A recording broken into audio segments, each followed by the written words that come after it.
Iran અને ઇઝરાયલના tension પર સમગ્ર દુનિયાની નજર છે અને ભારત પણ આ સંકટના નિવારણ માટેની તૈયારીઓ શરૂ કરી દીધી છે। આ સંકટ વધવાના અણસાર સામે ભારત સરકારના ઘણા મંત્રાલયો રણનીતિ બનાવવામાં લાગી ગયા છે અને આ એક્સક્લુઝિવ સમાચાર ઉપર પણ વધુ વિગતો લઈએ। સંવાદદાતા લક્ષ્મણ આપણી સાથે જોડાયેલા છે। લક્ષ્મણજી, क्या खास तैयारियां चल रही है सरकार की मोर्चे पर? दरअसल इस पूरे मुद्दे को लेकर अब सरकार के भीतर हलचल बहुत तेज हो गई है। सूत्रों के मुताबिक पिछले 24 घंटे में वित्त मंत्रालय में वरिष्ठ अधिकारियों की बैठक भी हुई है और गौर इस बात पर किया जा रहा है कि इस पूरे संघर्ष का या फिर कहें ईरान इजरायल मुद्दे का किस तरीके का असर पड़ रहा है कच्चे तेल की कीमतों को लेकर के। अगर कच्चे तेल की कीमतें लगातार बढ़ती रहीं तो फिर वित्त मंत्रालय का पूरा गणित गड़बड़ा सकता है और जून में सरकार पूरे कारोबारी साल के लिए जो बजट पेश करने वाली है उसमें भी इसका ध्यान में रखना पड़ेगा।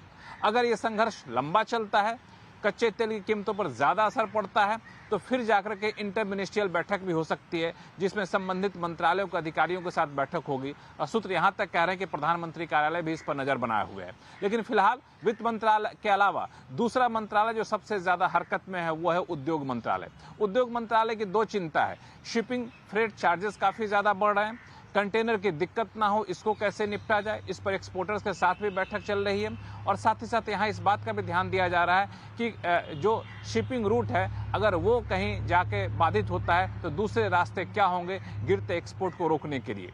तीसरा मंत्रालय जो सबसे ज्यादा हलचल में है वो है आपको पेट्रोलियम मंत्रालय। पेट्रोलियम मंत्रालय की चिंता ये है क्रूड ऑयल अगर कीमतें काफी ज्यादा बढ़ती हैं, किसी तरीके से ईरान के रास्ते जो क्रूड आता है, कच्चा तेल आता है, उस पर असर पड़ता है तो दूसरे विकल्प क्या क्या हो सकते हैं। हालांकि यहाँ पे यूक्रेन वॉर के दौरान जो वैकल्पिक व्यवस्थाएं की गई थी वो यहाँ पे काफी ज्यादा कारगर साबित हो सकती है।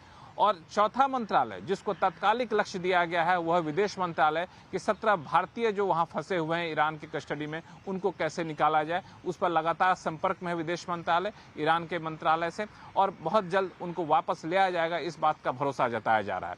लेकिन फिलहाल सबकी नजर इस बात पर है कि कितना लंबा ये संघर्ष चलता है और संघर्ष लंबा चलता है तो कच्चे तेल की कीमतों पर क्या असर पड़ने वाला है, दूसरे पहलुओं पर भी क्या कदम उठाए जा सकते हैं। जी लक्ष्मण जी, शुक्रिया आपका हमारे साथ जुड़ने के लिए और ये सारी डिटेल्स हमें शेयर करने के लिए।